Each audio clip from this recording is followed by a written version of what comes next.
Now, advisory services. In addition to assisting companies with new issue of securities, investment bank offer advice on mergers, acquisition, divestments, corporate restructuring, and so on. Divestment is selling off a part of your business. These are all investment banking businesses, right? So whether you want to restructure your business, and restructuring are of two types: internal, external. Internal is just kind of work on your own balance sheet, negotiate with bankers.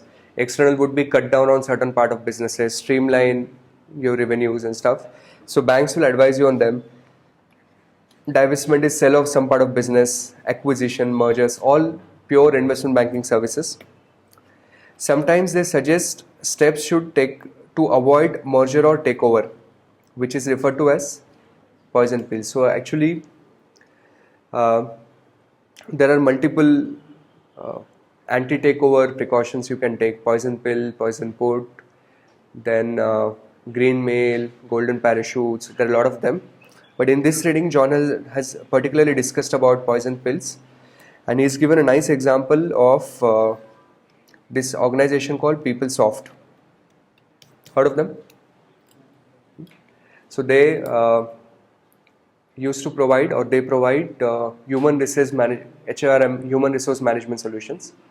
So around 2003, the management of PeopleSoft, they felt threatened that maybe Oracle might take them over.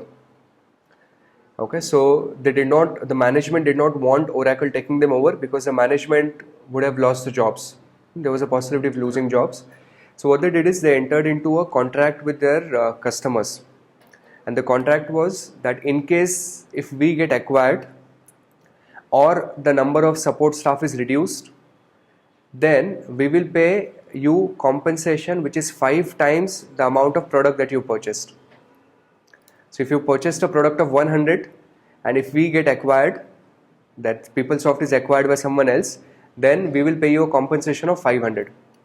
Okay, and the whole idea of doing that is the moment you make that agreement with the customers, then Oracle does not have an incentive to acquire you anymore. Because if they do acquire you, then they will have to make large amount of cash payments to the customers. Correct? But of course the shareholders of Oracle were not very happy with it. So they disapproved the proposed policy. So they had to take it back from the customers. And then in 2004, PeopleSoft was acquired by Oracle. Okay, but the idea of poison pill is you want to kind of, these are anti-takeover actions. You do not want to be taken over by someone else. Poison pills, which are illegal in many countries outside US, have to be approved by majority of shareholders. Are we okay? So I think you should write down.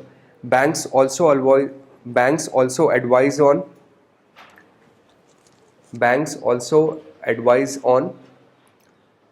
hostile takeover defense mechanism. They are called hostile takeover because the company which is being taken over does not wish to be taken over.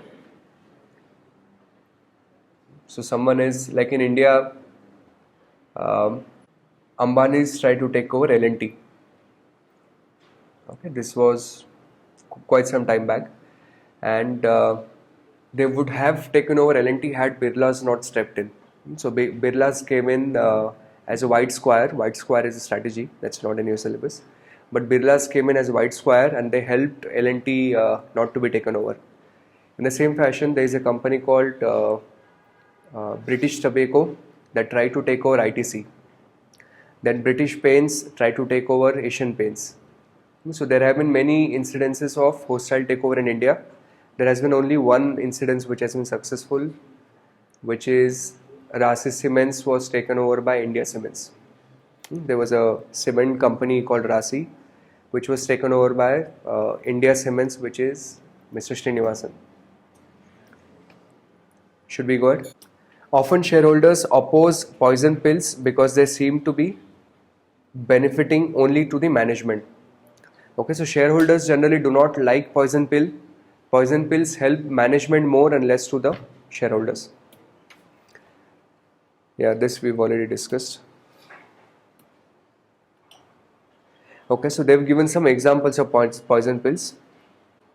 A potential target adds to its charter a provision where if another company acquires 1/3 of the shares, other shareholders will have a right to sell their shares to that company at twice the recent average share price. For example, let us say it's my company and we have 5 shareholders. Okay, you are a hostile acquirer. You want to acquire my company, but I don't want to sell it. So you've already acquired shares from one company, one of my shareholders. We are 5 of us. So the moment you acquire shares from one of us, remaining 4 will have a right, and it would be an obligation on you that we will sell our shares to you at twice the market price. So suddenly your cost of acquisition becomes double. That's why it's an anti-takeover protection. Second, a potential target grants to its key employee stock option that vest in the event of takeover. This is liable to create an exodus of key employees immediately after takeover, leaving an empty shell for the new owner. So what you do now is you provide ESOPs to your employees, and the vesting of ESOP is employee stock option plan. These are like rights to your employee to buy shares of your company at a cheaper price. And the trigger point for ESOP exercise is when someone takes you over.